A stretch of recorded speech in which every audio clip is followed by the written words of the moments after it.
इस कहानी के शुरुआत में हमें 13 जून 1980 को एक जगह क्रिस्टल लेक था उसे दिखाया जाता है। वहीं पर हम एक लड़की को देख पाते हैं जो कि काफी ज्यादा डरी और घबराई हुई थी क्योंकि वो किसी से अपनी जान बचाकर भाग रही थी। वो लड़की जिससे बचकर भाग रही थी वो भी एक लेडी ही थी जो उसकी जान लेने पर उतर गई थी, और ये लेडी कोई और नहीं बल्कि उसकी माँ थी जो उसे मारने के लिए आई थी। अभी वो जैसे ही अपनी बेटी को मार पाती उससे पहले ही वो लड़की अपनी मदर को ही एक बड़े से शॉर्ट नाइफ से मारकर उसका सर ही उसके धड़ से अलग कर देती है। अपनी मदर को मरा हुआ देखकर जेसन वहाँ पर आता है और उस नाइफ को उठाकर वहाँ से चला जाता है। इसके बाद हम जंगल में 5 फ्रेंड्स को देखते हैं जो कि उसी एरिया यानी क्रिस्टल लेक की एरिया में किसी खास किस्म प्लांट की तलाश में आए हुए थे। उनमें से एक लड़की का नाम विटनी था और बाकी सब उसके फ्रेंड्स थे। रात बिताने के लिए वो लोग वहाँ पर कैंप लगा लेते हैं। उन फ्रेंड्स में एक लड़का उन लोगों को जेसन और वहाँ पर होने वाले बहुत सारे मर्डर्स के बारे में बताता है, लेकिन वे सभी उसकी इस बात को हल्के में ले लेते हैं, यह सोचते हुए कि वो बस एक कहानी थी क्योंकि वो रियल नहीं था। विटनी काफी परेशान होती है क्योंकि उसकी मदर को कैंसर था और वो अपने मॉम को अकेले ही घर पर छोड़कर अपने फ्रेंड्स के साथ आ गई थी। उसका दिल बहलाने के लिए उसका फ्रेंड उसे घुमाने के लिए ले जाता है और उनका वो फ्रेंड भी वहाँ से कहीं चला जाता है जो अभी अभी उन्हें जेसन की स्टोरी सुना रहा था। थोड़ी दूर चलने के बाद उसे वो प्लांट्स मिल जाते हैं और उसे ढूंढते ढूंढते यहाँ पर आना पड़ गया था। लेकिन तभी वो उसी समय वहीं पर एक मास्क पहने खड़े आदमी को भी देखता है और वो कोई और नहीं बल्कि जेसन ही था और वो उसे वहीं पर जान से मार डालता है। विटनी और उसका फ्रेंड चलते चलते कैंप क्रिस्टल तक पहुंच जाते हैं। वहाँ पर उन्हें एक काफी वीरान सी पड़ी हुई घर दिखाई देती है। अंदर जाकर चेक करने पर उन्हें बहुत सारे पुरानी चीजें नजर आते हैं। उन्हीं पुरानी चीजों में उन दोनों को एक लॉकेट भी मिलता है जिसमें जेसन और उसकी मदर की पिक्चर्स थीं, जिससे यह साफ साफ मालूम हो जाता है कि अभी वो दोनों जहाँ पर खड़े हैं वो जेसन का ही घर था। और यहाँ पर एक बात ये पता चलता है कि विटनी का चेहरा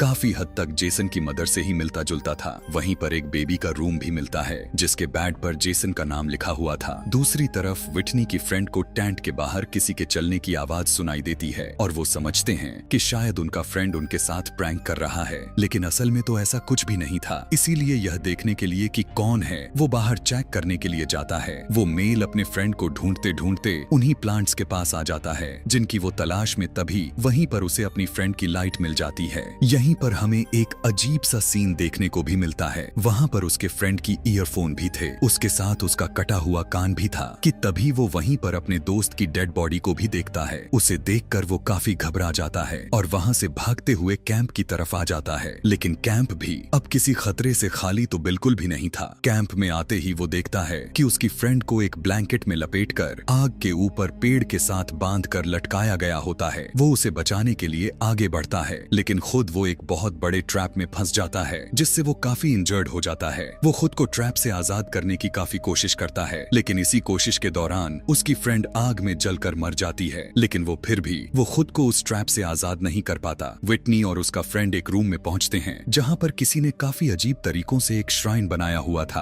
और उसके अंदर कुछ रखा हुआ था। विटनी का फ्रेंड जब उसे बाहर निकालता है तब वो दोनों देखते हैं कि वो किसी का सर है और वो सर किसी और का नहीं बल्कि जेसन की मदर का ही था। जेसन उसकी वर्कशिप कर रहा था कि तभी अचानक से वहाँ एक डोर लॉक्ड हो जाती है। विटनी का फ्रेंड ये चेक करने के लिए आगे की तरफ बढ़ता है कि दरवाजे के बाहर कौन है। तभी बेसमेंट से जेसन अपने बड़े से शॉर्ट नाइफ से मारना शुरू कर देता है। विटनी का फ्रेंड उस अटैक से बचने का बहुत कोशिश करता है लेकिन बार बार उसे उस शॉर्ट नाइफ लग जाती है जिससे वो काफी इंजर्ड हो जाता है। विटनी उसे बाथटब में खींचने की कोशिश करती है लेकिन जेसन उस फ्लोर को तोड़कर विटनी के फ्रेंड को नीचे की तरफ खींच लेता है। मौका पाते ही विटनी वहाँ से भागने लगती है कि तभी जेसन उसे देख लेता है और उसका पीछा करने लगता है। इधर विटनी वापस अपने कैंप पर पहुंचकर देखती है कि उसकी फीमेल फ्रेंड आग में झुलसकर मर चुकी है, लेकिन एक मेल फ्रेंड अभी तक जिंदा है जो कि उस ट्रैप में फंसा हुआ था। विटनी यह देखकर उसे आजाद करने की बहुत कोशिश करती है लेकिन वह ट्रैप इतनी आसानी से खुलने वाला तो नहीं था। उसी समय जेसन भी वहाँ पर आ जाता है और ट्रैप में फंसे हुए लड़के पर अपने शॉर्ट नाइफ से अटैक करके उसे जान से मार डालता है और विटनी उसे बचाने की कोशिश करती है लेकिन जेसन उसके तरफ भी अपने शॉर्ट नाइफ से दे मारता है। लेकिन विटनी यहाँ पर बच पाती है या नहीं यह हमें नहीं दिखाया जाता। यहाँ से यह कहानी सीधा 6 वीक आगे की तरफ जाती है जहाँ पर कुछ फ्रेंड्स उसी एरिया यानी क्रिस्टल लेक एरिया में जा रहे थे। रास्ते में वो सभी एक गैस स्टेशन पर रुकते हैं। वहीं पर हम एक लड़का क्ले को देखते हैं जो कि अपने मिसिंग सिस्टर को खोजने के लिए आया हुआ था। मिसिंग नोट को देखकर पता चलता है कि असल में क्ले विटनी का भाई था और वो अपनी बहन को ढूंढने के लिए इस एरिया में आया हुआ था। ट्रेंट जो कि क्ले को टोक देता है क्योंकि वो पीछे काउंटर पर काफी देर से खड़ा था और इसके अलावा ट्रेंट काफी रिजिड भी था। अब सारा सामान परचेज कर लेने के बाद वे सभी अपने जर्नी पर निकल लेते हैं और फाइनली ट्रेंट के घर पर पहुंच जाते हैं, जबकि इधर क्ले भी अपनी सिस्टर की तलाश जारी रखता है और वहीं पर उसे एक पुलिस ऑफिसर मिलता है। असल में विटनी का केस उसी ऑफिसर को देखने के लिए कहा गया था, लेकिन विटनी का कोई अता पता न मिलने की वजह से वो उस केस को क्लोज कर देता है, क्योंकि वो कहता है कि इस एरिया में लोगों का गायब हो जाना कोई बड़ी बात नहीं है। यहाँ पर हर आए दिन कोई न कोई मिसिंग हो ही जाता है। वो पुलिस ऑफिसर क्ले से कहने लगता है कि विटनी शायद अपने फ्रेंड के साथ भाग गई होगी। तब क्ले कहता है कि मेरी बहन ऐसी नहीं थी। इसके बाद एक घर पर जाता है जहाँ पर वो एक अजीब नेचर की बूढ़ी औरत से मिलता है। मिसिंग नोट को देखते ही वो यह कह देती है कि उसकी बहन मर चुकी है। वो उसे बताती है कि लोग काफी दूर दूर से यहाँ पर घूमने के लिए आते हैं और किसी ट्रबल में फंसकर गायब हो जाते हैं, मर जाते हैं और हम भी सुकून से रहना चाहते हैं। और वो भी किसी और के बारे में नहीं बल्कि जेसन के बारे में ही बात कर रही होती है। यहाँ से क्ले आगे बढ़ता है और एक स्टोर हाउस में जाता है। वहाँ की वर्कर से वो विटनी के बारे में पूछता है, लेकिन वहाँ पर भी उसके कुछ भी हाथ नहीं लग पाता। दूसरी तरफ ट्रेंट के घर पर सभी फ्रेंड्स काफी एंजॉय कर रहे थे। उसी स्टोर हाउस में वर्कर को किसी की अजीब तरीके की आवाज सुनाई दे पड़ती है। वो चेक करने के लिए तो जाता है, लेकिन तभी वहाँ पर जेसन आ जाता है और वो उसे पीछे से पकड़ लेता है। अपनी जान बचाने की कोशिश में वो वर्कर जेसन के फेस से उसका मास्क हटा देता है और उसका इतना ज्यादा भयानक सी चेहरे को देखकर उस वर्कर की तो हवा टाइट हो जाती है और जेसन उसका गला काटकर उसकी जाने ही ले लेता है। जेसन अपना मास्क पहनने लगता है, तभी उस वहाँ पर एक क्रिपी सा दिखने वाला टेरिफाइंग मास्क दिखाई देता है। वो उसे पहनकर अपने अगले शिकार के लिए निकल पड़ता है। क्ले और जेना जंगल में पहुँचते हैं जो कि लेक के पास ही था और वहाँ पर क्ले को एक GPS दिखाई देता है। उसे उठाकर क्ले अपने बैग में डाल लेता है। वो दोनों फ्रेंड्स लेक तक पहुंचकर बोटिंग करना शुरू कर देते हैं। बोटिंग करते समय बैलेंस खराब होने की वजह से वो लड़की पानी में गिर जाती है और उसका फ्रेंड बोट को घुमाकर उसके तरफ ला रहा था कि तभी अचानक से एक तीर आकर सीधा उस लड़के के सर में लग जाती है और वो मर जाता है। बोट उस लड़की की तरफ बढ़ने लगती है और उसके सर को टच करके गुजर जाती है, जिससे उसके सर पर चोट लग जाती है कि तभी वो जेसन को देखती है जो कि किनारे पर खड़ा हुआ था और अपने शॉर्ट नाइफ को निकाल लेता है। उससे बचने के लिए वो लड़की जल्दी से वहाँ से भागकर ब्रिज के नीचे छुप जाती है और उसे ढूंढते ढूंढते जेसन भी वहाँ पर पहुँच जाता है और उस लड़की को ब्रिज पर ढूंढने लगता है। कुछ देर के बाद जेसन वहाँ से जाने लगता है और जाते जाते वो उस लड़की के सर में शॉर्ट नाइफ घुसाकर उसे जान से मार डालता है। क्ले और जेना जेसन के घर तक पहुँच जाते हैं और अंदर जाकर उसके घर को चेक करने लगते हैं और वहाँ पर उन्हें पुरानी चीजों के अलावा कुछ भी नहीं मिलता। इसीलिए वो बाहर आ जाते हैं और वहाँ से जाने लगते हैं कि तभी वहाँ पर किसी की चलने की आवाज सुनाई देती है और डर कर जल्दी से जाकर छुप जाते हैं।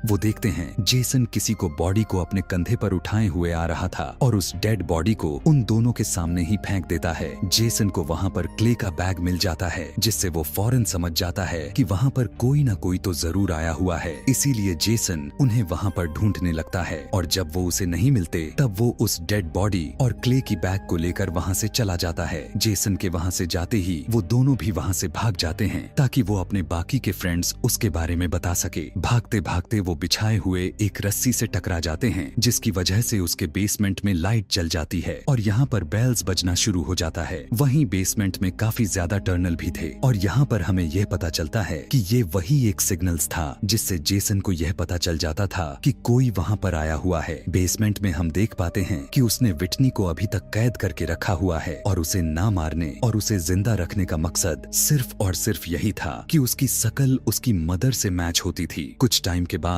जेसन अपने बेसमेंट में आता है और क्ले की बैग को वहाँ पर फेंक कर वहाँ से चला जाता है। उसके वहाँ से जाने के बाद विटनी उस बैग को चेक करती है, जिससे उसे पता चल जाता है कि उसका भाई उसे ढूंढते ढूंढते यहाँ तक आ गया है। उसे उसी बैग से वो GPS भी मिल जाता है, जिसे तोड़कर उसमें से एक पिन को बाहर निकाल लेती है और उस पिन से अपने लॉक को खोलने की कोशिश करने लगती है। क्ले और जेना रास्ता ढूंढते हुए वहाँ से भाग रहे थे कि तभी जेसन के नजरों में दोनों आ जाते हैं और वो उनका पीछा पीछा करने लगता है। केविन में ट्रेंट के फ्रेंड से उसके फादर की चेयर टूट जाती है, जिस पर ट्रेंट काफी गुस्सा करते हुए उससे कहने लगता है कि वो उस चेयर को जोड़े। इसीलिए वो उस चेयर को जोड़ने के लिए वो फ्रेंड टूल हाउस में कुछ टूल्स देखने के लिए जाता है। इतने ही देर में उस घर में क्ले और जेना भी पहुंच जाते हैं और वहां पर पहुंचते ही क्ले पुलिस को कॉल लगा देता है और वहां उधर वो फ्रेंड जो टूल हाउस में गया था वो वहां पर बास्केटबॉल खेलने लगता है और तभी वहां पर जेसन आ जाता है और वो उनकी उस फ्रेंड को भी मार डालता है। इतने ही देर में उस घर की लाइट भी चली जाती है और तभी उनका एक फ्रेंड अपने दूसरे फ्रेंड को बचाने के लिए बाहर जाने लगता है और जैसे ही वो टूल हाउस में जाता है कि तभी अचानक से जेसन उसके पीछे जाकर खड़ा हो जाता है। जेसन उसे पकड़ने की काफी कोशिश करता है लेकिन वो तो बहुत ही ज्यादा फुर्तीला होता है और वो उससे बचकर वहां से भाग जाता है और तभी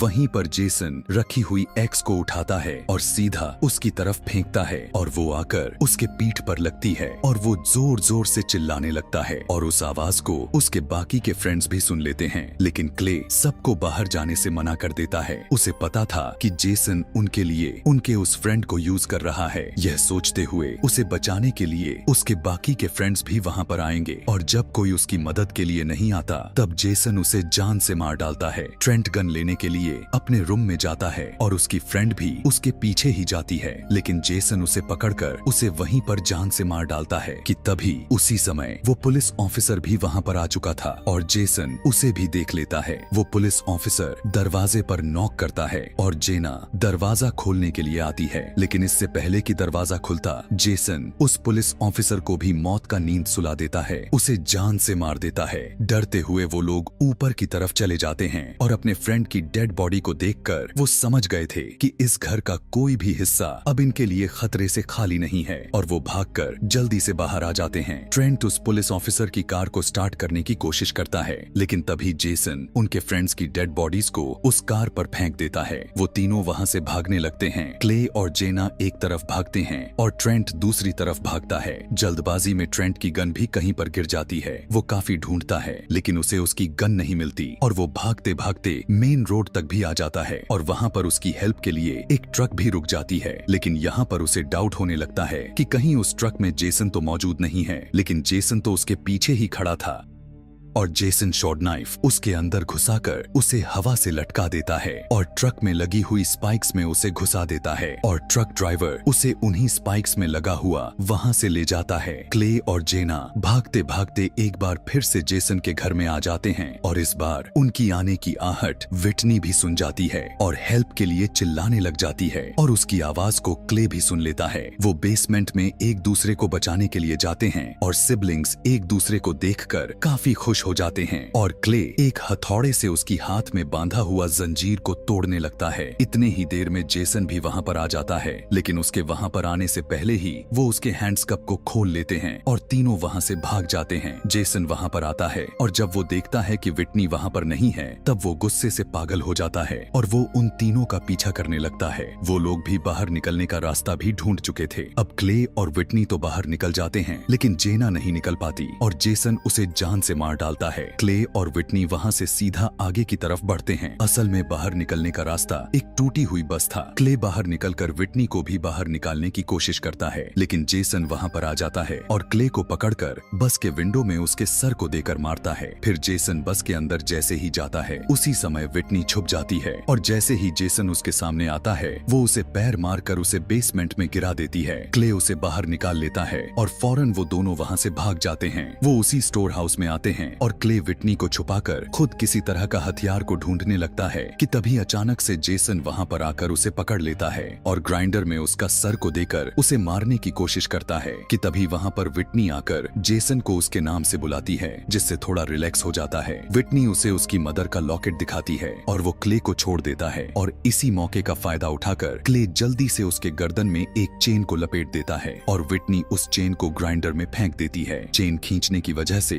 जेसन फांसी फांसी की तरह लटक जाता है। जेसन किसी तरह ग्राइंडर के पास आ जाता है, लेकिन वो फिर भी खुद को रोक लेता है। यह सब देखते हुए विटनी उसकी ही शॉर्ट नाइफ उसके अंदर घुसाकर उसे मार डालती है और वो दोनों उसकी डेड बॉडी को उसी लेक में फेंक देते हैं। यहाँ पर अब इन्हें लगता है कि सब कुछ नॉर्मल हो गया है और तभी जेसन पानी से निकलकर विटनी को पकड़ लेता है। और इसी के साथ ये कहानी, यह मूवी यहीं पर खत्म हो जाती है। ऐसे ही और भी मूवी एक्सप्लेनेशन वीडियोस देखने के लिए कमेंट में नेक्स्ट लिखना ना भूलें। Thanks for watching.